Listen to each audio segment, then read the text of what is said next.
Abononsia, aha, aya Sompa 106.5 FM Accra. Sompa 106.5 FM Accra. Nonsia Kasie near Leicester Company Limited, aso asene. Na midimafo eba center ebo ni chidom. Enu achi time herbal mixture. Enso aso yasene kama. Na Ghana Health Service nso ebo ye pia. Promasidofo ede onga. Ede abeji e baba na fei. Just bread and pastries. Enso de just hot kinky. Ede abeso yasene. Eno ebre na aso. Ya ni nyina no ukita ofon no a na wo tapo na wa send ama amanfo nso anya bi na bibia tumi afa nti tap send nso wono nso kra yemu denden no ebra so na ye kasa ewo Sompa 106.5 so ewo nkran no ebekwa akotwagu ewo Sompa 93.1 ewo Kumase ayiko 100.9 eno nso Kumase Adamfopa radio enso ewo France wono mahinkro Paris no mu Sompa 101.1 watakwa Sompa 103.3 watakra de Sompa 106.1 ewo Tachiman Sompa 98.9 ewo Sunyane Sompa 90.7 ewo Nkranza ena Sompa 101.3 eno nso ewo Doma Kingdom 106.1 ewo Mankasim ya wo nyina eya asempatre no udi code na so baby a radio akantra ngwam ni nyina wo no eya ahwe Sompa FM ye gina musa belaba afei TikTok ena Facebook no eya Sompa 106.5 FM Accra follow na like na share na also fa comment to na bibia anya fine afei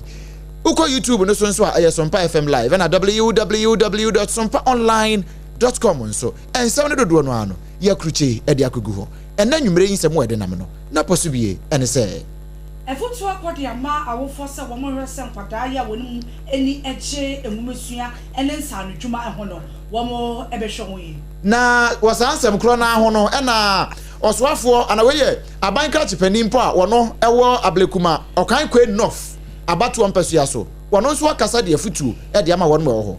ene ye National Sanitation Day na ukopemu ewo so amandade so mesini mu a womo so e de womo de hyehye so mesika chipanyi owo ho de nsem bi atodwa afa ho na ene National Sanitation Day ya enura mpo na hyase ye de besi nde no ukopemu anka asidwemu a wono mo de dwumaso bi ho na enwura wono mo ate ne ho no nyasim kuma presiding member yowo Sarfo ano Southwest mensin emo wode atodwa se galamse bi koso ewo ho no mu a wo mo hwe enim kwa so besia no kwai Israel for ne Palestinian for ntokwa no na nka wo mo jae nanso wono mu a ede aduane ekoma Palestinian for aka ntokwa no mu no Israel for so mo nko ye de mu nkyeremu obrewo ensem no binum ka we mu ho nkyeremu no bebre ena nuan mo be no yatena se ede mu nkyeremu de brewo ye no ma hoti yanka no ye me abrempon na kwaku ampoma minimini aba obapa nana yakeche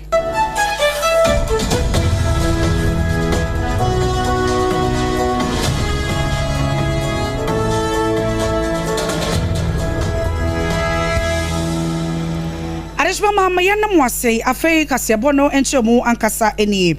Ghana ban edudmedie bia ba edono eye TV TV medie ebeboa emebuno ya wo mo pese osuansa no dwuma ewo omei emu na ukopiemo ewo eye Sarfo ano South East mesin emu a owura chairman owusu echa wono eye chairman edema National Tailors and Dressmakers Association wode atodwa se ase emebuno ya wo mo anigi ensano dwuma no eba omom okoruamu a na wo mo di agro obi wo do mu anu akofenyi ni adiade no ode aba obehu a wetiroti sam na wogya yedwuma no eno no ode afutu akode ma wo mo se wo mo wese ensaro dwuma na wo mo sua beti se etire ye tailors ni adiade no wo mo ni beko ho pa na no eye wo mo daache ayebeboa ni apede tire eliama enkwadai sanse obi bisia adwuma wie no ode akotena fi no wanya baabia obeye adwuma anase afidia odibe adwuma anase oya eblegu yebesra adofo a mochia so bia ni tabu ene semboa no famwa na yempadai obianya jetri kakra ane libra wonya de odibe bono container kra na eya seda ebushia so ebe kan Arishma Mani Pokasa a chairman Owusu Echanwano, a chairman Yoda National Tailors and Dressmakers Association of Ghana. Nene Kote no Rie Yape and NDC constituency chairman Yodono Ewa Afano Southwest. Mensini Emo Yonukreya, a patron, Edema, a National Tailors Association of Ghana. One also the Adesediato Awufweni Muse, Wamoresa Sauba, when ye know Kasa Messia and Sanujuma, and answer Mekosia etre ni adedea. Ma wo mu ni wo mu atem na mom no wo mo hwese nkwada no eda che ne no wo mfa sika ene de akadie bi ehia bi amfa mpia e ma nkwada no ntimi ko wo manim so ifuto ya kabrema obata no se sare djuma e kan odaroma sare djuma e ya de papa me se o se de mo hwe mo ma no school mo ma mo ni so ma na mo do mo tu adjuma se mo so mo chokmo ne am ko school e se mo mo so chokmo ne mo sa me hia adjuma na sare djuma we o fa sare djuma e na bi do akwampo o mo sa ko school na o mo sa hwe djuma ni pe o me ho no e ni pe o school e ni paketwa so still o mo sa hwe djuma tin sare djuma me se mo ma hwe adjuma sare djuma e de papa o pon no a ko kwa discount no madam me futu amede mo se mo ni na ho na yes awa mo nya na na se obi di mo ni coke bi e di dada wa onyi mo wa sell life o be de wetima to adjuma so Arishma Mani Pokasa ye Abdullahi Fuseni wano NDC constituency chairman yo wo afo ano southeast mention emo no wie yape na enkwada ya wo mo akwaje ntete wo tailor na fe dressmaking enwo eso no eno eda nchen ya wo mo asaje ntete wo etre ye ho anya asem ketwa kra wo mo no sompa semtreni Ebenezer owusu ansa twetwe nkomo a wo mo so di wade sede de to aban no anim me say me wa adwuma na me use me master machine ena de ya adwuma nyame adon masimi apon me ho de a de me sere se o ma ye na ye po ye ho no baabi na o ma ye skana ye fam bie adwuma ne entina me ye ne fam bo ye ho ene ye daach Arishma Mani eni awodro ye kotie ye nkwada ya wo mo apon wo mo ho ewo ahafo ano south east mesini emo wo mo ne kotie ye no afe yemfa ya ne nkyeremu ewo nkran ha ya na okan kwe no fa bato mpasua ne so no nipa wogina wa na mu ewo Ghana mra hye bedwafie onimnyamfo Theresa Ladi Awoni wono ena e kasa ne wo kyese ne mpotam ho no wabɔ ne homoden pa enam so ma wono mu a mabunu asesei wo mo anya adwuma ye no wo mo kɔ manima fine titru pa ne wayi no wade bia akohye mu a ama wo mu nyina anya adwuma ni bia wono mu eye na eno mu ena na no ada waya se o wo mu a wo mu efa mu ni nyina no afi na wo gya wo mu ekoboa apomdenfo wo mu ekoboa edum gya adwumafo wo mu so a ekobambofo no ho akoboa wo no na wo gya wo mu nyina mu eho no wo kɔ ya wo ne yama ne boni na opon checheku ekwohwetwe nkomo no wo kyese hwe anya hwe kura no wo wie ye kura no wo mu kɔ training no woma wo bia nipa dodoe wo bia 500 Ghana awo ye no ho ade pa no wie ye no ka che wo se kwa wo mu koi wo mu nya dwuma so ne adwuma bete e ma foforo di a che hu sampa oman no atete won ama mu faso pa ye mesre se mo mu gum enim ase o mu nko face o se enyo oyo no mu nya adwuma den at the end of the day another end of the month bibi kakra ye ma wa ebeti wo house ebeti wo breast ena ebeyi burden bi afi wa wo so ene we mu anya we ochina obisi benya me kasa wo ye youth na wo kan kwe no fa me MP a me di no me di NDC MP me yo MP everybody should approach me say opportunity bi e wo ho a esefata youth bia no meboa ama wo so nsaka. I think the last 2 months, me ma almost street lights, but now and no so. Me catch almost so me bobo me home. Abroad me bobo me who see what them. So real bulbs I me buy over 2,000. No, it's almost 10,000 bulbs na me buy. And me the street lights account bulbs no so we mu ahodo. And me buy. Me MP Emma the whole constituency. But sorry assembly members I want me municipal ha. Okay, kwe central ka ho bi. Me say my you obi enfi. Okay, kwe no fofo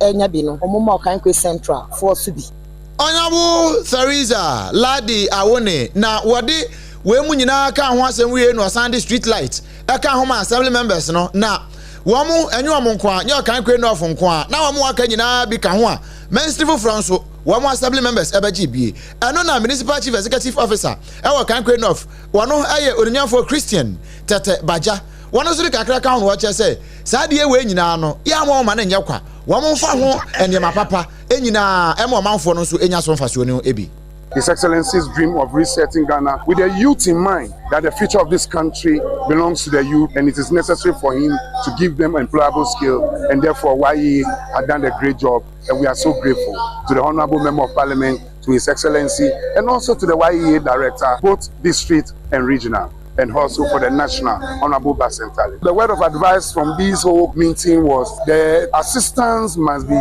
very disciplined. Now that they are moving from civilian lifestyle to official police lifestyle and prisons lifestyle and also uniform lifestyle, their lifestyle must be of discipline, worthy of emulation by fellow peers, so as we will know that Ghana as whole, Ghana in its youth can propel the country to the next level, and we'll all have a better place and a better Ghana we all. For Christian Tete Baja, wano eye abankra chipeni ojina madeshe wa kan Queen of nene nieti. National Sanitation Day enrada ena ehase ene ebigusua ya wonmo eye na wokopie mo ewo Sompa ndade so mesini mo ewo Western North Mountain mu a wom so ede wom de ehhehye so a ene emensikra chipanyi yo wodomo Honorable Vasco obo ede tu dwase se wokopie mo Sompa wonmo a apomdi empenyufo ede atodwase malaria ti di yade wom edi kan pa ewo wodomo nti wo chese sanhyehyeye aban de aba boso bibia wom be prapra ama eho etimi ada fine no wo se beboa ama sai yade no etimi abafom NDC aban excellence don baba di na kuma so ade se wo se etimi di yahu na Sompa de e papa e kan sasem na na e sabu nyina eje na wa wazu if we say wo hwe the entire region Western North region the last time I'm here research malaria prevalent region no ye ne top sa I mean research no ye ne top here. If you know, say, Oba, okay, region, the whole region, Goma Hana, malaria, I was for far. His Excellency, as typical as we have. Honorable Obo Mesika Chipeyi was Sompa ndade so no wie ye no what also dey said dey mo dey the tradition ya won mo che say edu embre wo se wo mo papra koro mu a e wo so obi a ede ne ho jim sane etire enti ye ne de wo mo so enya eche so wo meko so a aprapra koro mu say mesere so mamai ne nananom e bae e na all security agencies and it's ready to say yentin na tie nyina fa hye tirim say ye beko so aya computer man so man go be very bedu ha obebo ya bato na ama ya fa yentuma pa free na ati malaria na ye say na the whole region ye na the top no so ayi sa di ni so e dey free no diga ka mesere so mama so mun time achi Nipo kasa ye Honorable Vasco obo wano ya bankra chipanyi yo wo Sompa ndade so mesini emu ewo Western North Mountain mu Sabra no ano ukopie mu Asante Mountain mu na afidwa kwa Abre South nso wom de ahyehye so kama pa na odemnyamfo Pearl Patricia Ankra no no so di omanfo nanim ewo ho na wom kopie mu ewo Ankasi dwakase num eho na adwadifo ewo ho no wom de adesade to abanim say that's been say wo adwom ho no ewo fom pa anunti aban mu awon that's been it ehia papa mo adawroma mo moaye na no de ehia pa say bola no yedi ku boto no so moaye boto no kwa yenya bimpo bi aprapra fo no so wo mu sha na wochi bia so wo mu prahampire ni yesre dc say yesre no wo ma ya aprapra fo ni bi nka ho no de bi kan ye ho a yeso ye bedi ni bola de no so yesre na adawroma ehia na nka yeso ya ye de ba yeso so baby ya yeso ato aso aye na mo ma ya de bola so bebu e de bia abeye kama na igba no so adawroma mo meboa ye na mo nyama ye asemo no we ye Ankasi dwakase enum no e ma no eto ade oho no e na e ka ne sei wo mu wie ye pe e na maame Pearl Patricia Ankra wono so tie na o si oh ne e wo mo akan wono de so no de oba ye wa tutu bola be ne oho wo ba bua won pa ama hunidi ho nsem no If you go Abre South, upon assuming office in less than 6 months, there are evacuations more than 7, and Ankase is not out. Enche, you better do Ankase, now you better evacuation. You are going to permanent refuse dump a Ankase. Said you better ball a seminal, you better me managing here. Nama Honidi, I am. Way, I am Patricia Pearl Ankra, now we are no. Anna Ankase the crew, Nana Kwajo Akobo, ya Tosso, or only the kind. One of the Kaka was here. So be pay Ankasi dwakase enu mu a be bi e wo ho a ahunibie nsem ne nkoyie no ono akra wukwada ya ebe ya wod na ni be chire mu ho no akotu manefo ye kwa be sat ya no e bi kase wa enti ye betu wo mfo nya me so da ba ha nya me wukwada me ba ha abeka to nyene fo ma no se efini akro e chire ha o fe mba bola e megu abi don so o chi ade o bi a tonso buo no ye mpe ma no ye twede no e eno china e bi ye fia na pepepa ama no ti betu bi fo se ye menye ye ni ye bible kwa aka se unya Sompa ahonidi e no ho wei aye odi kro ya wo ankase nana kwadwo akobo ya odi kan uni nyina mu no wane yamane boni ba abeidu na twetwe nkomo a wodi nsem we nyina eto nanim e ma wono nso esane mu kama ede ebre yen me pacho Leicester Company Limited wono na ewiase nyina ginatum se eba no broso ya ede twi yesene paa de a apose no womo na de foforo no kese paa no ye etimi twi ni ye no ede aba na we nya ne ano ba we no a we pe na etutu si na ese wo si achi nam ni bia da bi we ye ne ye bo wo si achi ne ho ban ye wona ahodo bebre ye wona white ne ye wo hair ban ne o total care ahodo no kama no enu nti ya no age ode oji toothpaste no na waje broso no nso de aka ho na bibia atumi aye fine na woni wabusuafo no wo bia no mu ate se kama woni motipe wo atimi se o kasa o akuduro ya wo de kasa wo mo na aso yesene enye na e wo shops ahodo nyina mu bia na wo pe bia atu aton eye 0501 619 588 ena 0501 390 338 na one yen abo enkomo me dimafo weba center e na Dr. Tamada so wono na oba say stroke sisi yade ukotodwe uchepe unanti kura na ya odi na kwa diabetes o prostate ho na wonti minka afi hypertension wo so kidney failure ana yade bi a wabeye kwankro ewo nipadua no mu no typhoid malaria na ache wo a fo ne kire mu ewo medimafo eba center Dr. Edujamfi won fa time nto yade no so mfama wo se awo na emma ewo awade no mu a Dr. Edujamfi se mommra na obema mo ba ne bi ama mo so etimi afra mo da ene ma na kire kwan na wepoku ase mayira enkran he ya ena kuma senso wo abu akwa agogo woni aban school no wo no ene di animhwe Dr. Edujamfi si jese ne yawuo ana wo hye mo kire wono nko an wantimi nya ne ho adwuma wo bia ka bia timi ba bia na wo pe kwan akọ na nso bre no nti frɛ numbers no 0244 774 282 ena 0500 727215 na fe onempani abo ehon komo na bibia nso atimi aye fine bia na wo ba no wonya enwo papilloma mpane ne bi enia tumirika mane nko health center bia ben wana hospital bia ben ubia no afi no wonya emfie nkron edikosi dunan a 9 to 14 years a oyo ba mane nko HPV vaccine ne bi na mo wana pa eno na yedisi kokrama eto a utwana no ana etimi kura bowura utwa no mu na esi ma wo kwan no yedisi ano eno nti ba bia woteme nka bia no obaba no mane nko wompane ne bi na bebo wana pa wei eya Ghana Health Service wona waboafo ena aka bomu a yede sanka etoi ede ama wo Arishmama yeto akase bono eso na Ghana ban egusu ya woko ede atia wona wotufo magudie na wo mu nkura tumi krata na ene ukopie mu ewo ahafano Southwest ya presiding member yo wo no mo Honorable Prince upon what they are to just say ukopie mu wo mo aso e wo no mu a enkofo bi ahase etufo magudie o se wo no wo mu tufo magudie dada na mom enkofo bi ahase e ba kwa no ho e se nsuo ni nsase no wo chese wo mu de hihye egu akwa mu a enche bia sankofo no wo mu kire be kire wo mu no na kan wi da class mining na ekoso afano Southwest ye share mining na said o mampani e kan se mining no yesa de se bia ye be pam bibia na mom omo ye ne kan ho ene omo ye no water bodies no ene wo se ye share no bi na ene raise ya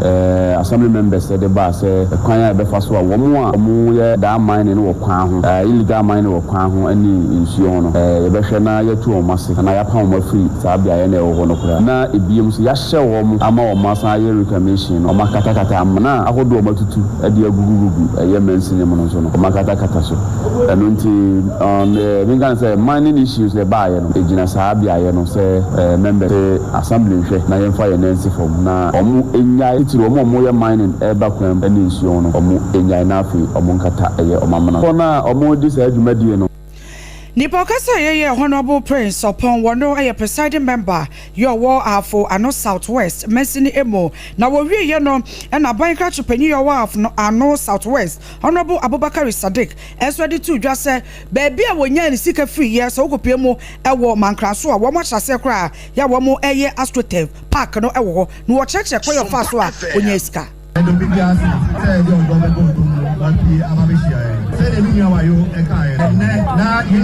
National Science and Maths na omo quarter final. They are the and next time we coming to Basement Yanko. We show office because I used to see me. And I show officer, yeah, boss. Hey, I am on fire, and I'm here. I'm proud. Tell me, baby, I'm with you. Man, can't see Albu. You're 9 days. Honorable Abubakar Sadiq,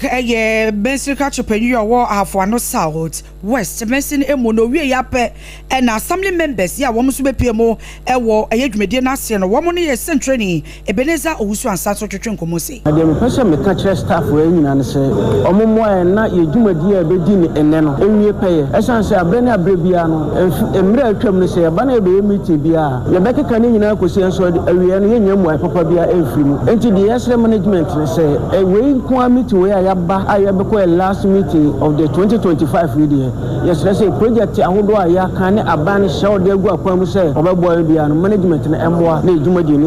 in you pay. And next time beyond the assembly shame be ma near much Marco Soma and said in Mianshama UDC name penny for. Now, said I mean, say, Mampeni, John Dramani Mahama, or Sadia or Yopika or Diama assembly bia this time around, saying Fanyam Puntu or Persuasory. I was say, as assembly members, the highest decision taking members, no. It's in us, naming Sika, Yedibay, Sa projects, Lily Baby, or Sa projects in our corner, and then Juma and I.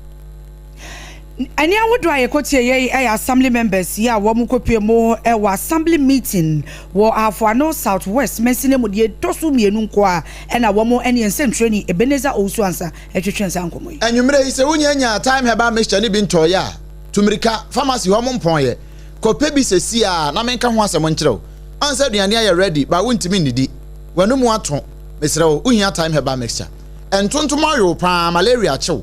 ama waposo na waposo twetwon obi ho a wase menyare so menti apo uhia time heba mixture Dr. Tafrija Adro no eno no papa no kona kopebi to se wo kona ka se fufuro bi ani ho enu bi ni ho no de fufuro bi na emma wo na we nso timi da bi ye de no capital TIME sa na ya tweragu ho ene ye de we bi sa so ho sa se watch na ase bibi sa no bo ho kama time ebre ene ye de atoso sa no na bia na won so no anka de otimi didi pa na nso bre so se wo dwonso a wo bre pa sa na wa dwonso me pacho kope time mixture na capsules ni bito na emwa wa himfie ho de ma nkoyie wa ba ne ma enchada ntan ne mfa ma wa wugidi se nkomi age ho aboso time mixture be ye kwasafo dwuma ni nyina ho kama na ho atimi ato time mixture wononom oba na be ma wononom no na eboa mpama gudie nso e ma ne ma nyina etimi konkan pa enya na se na medical kan e wo pharmacy ni herbal shops nyina na emom hye nso ye mo pemfo ba wo ma akoda nufo na akoda wo nya mfinhye adumie no bia na wo pedodo atu aton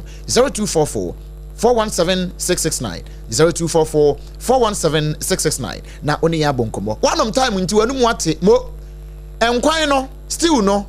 enam na wo steam no ya fa onga na fa ye why bibia ba ye fine spices papa me matimi di bi enya kukuduro kanfo no eye onga mama's helping hand eno na wo de ye aduane a eno no additives eye natural bibia koye pa promasidofo wo mu ahunu se na anu bi de no e wodwaso no mema ne dipe na eku on mema na ma wo adane dane ase mema na ya ye ma eno wo se da bi ye ntwen eno wo de age nkwane de aba eye onga papa no ye nka nkwachiri e wodwom ba bia osuma akoda se wonkoto bimire wa insist se onto onga o de foforo bi aba sama ne mfanko eno na betimi abo FDA age atum se o de onga eye waduane a ekoyie pa afi wa ye stew na wie na wo ba bedidie no me ibusa aduane be na wo de bedi stew no won say wontimi nyia no won ko Jos ntia me pacho Jos bread and pastries won na de Jos hot cake no aba no cake no a sa de chi sokora te se na ya no ane se sie ya wuyiye no eno ho asem na make maami a oton dokro wo jansen no me pacho odokro na wo ton no onse obi akwa wo ma ayese bo polo pa me pacho no ye mpe boys ne mpe age se wefuo no nko a na edie onse se wo mo ama adwuma waduan na akam saa ko Jos bread and pastries na kwaji odokno koton ye na ye ton dokno no wholesale 3 Ghana cedis na usomu a te se nkrofo de 10 cedis ye ton 3 cedis betu ye ho na koton na wuhia ne se obesi table wa ye omako ne wa yi nkruma abomu no de asi ho da bibia ye fine wa che wo nkenam na aka ho e wo junction ne so o de hyeto no kakra so nchen a na bibia ye fine ka ho bra na ye produce no under hygienic condition na ye de ma 3 cedis wholesale no na akoyie pa e de amount bia na wuntimi mma your numbers in here 0256 068 832 0256 068 832. Ebi ana won so anya yiye bi uye program bi obehia dokono me pacho your numbers ne 0256 068 832. Ye wado me he ya commercial bank na chi wo no eho na Jos obehu yen na bibia etimi aye fine uwie pe eya tap phone no coins kakra wo so no tap send wo mo no mo say men kan kire wo say se wo bomoden you should tap send app no e dey send sika a chedi ebafua e no mo san dey ka ho e dey amawo papa no nti bro ni be catch us say papa no enko yusu no ho ade no be yusu papa no tap send app papa e dey send diska na bibia etumi ko yie pa ko Play Store ana App Store na ko download udi sisi na gya chede ni bi na wo abeka se me kan ye de nsem ni ko wie e wo amanone nsem mu no Israel wo mo ne Palestinian fo ntokwa no na nkerim si wo mo agyae wo mo gyae no bibia ye bokọ asem ka biye ni akire na no krampo United Nations wo mo court batan no e de ba say Israel fo no wo mo mie kwan mu na aduane a ye de fa wo mo ho e de akwa Palestinian fo no wo mo mfa nko wo mo agye peni a aduane no wo mo mie kwan mu biye wo kane no wo mo gitumu senka wo be ma track mako a hensi a 600 e na abesen so say ni amu bi omutimi bi e mo mbesen ko no e yo ha ene aduane anumpe 145 eno pe eno ama kwan esa manfo mesin fanko eno nam so ama ekom kase pa ena esa ku Palestine ade hye no a e won potem ho a entokwa nti no woni akwakamu no aha ene ebreme ye kwan na ye de enwumre no nsia kase no ede ne nyina asie etwa ne ho e wo Sompa 106.5 FM so won kran no esan kote famu e wo Sompa 93.1 e wo Kumasi ayiko 100.9 eno so Kumasi adanfo pa Radio France ahin kro Paris mu afei Sompa 101.1 e wo Takwa 103.3 wo Takwa de 106.1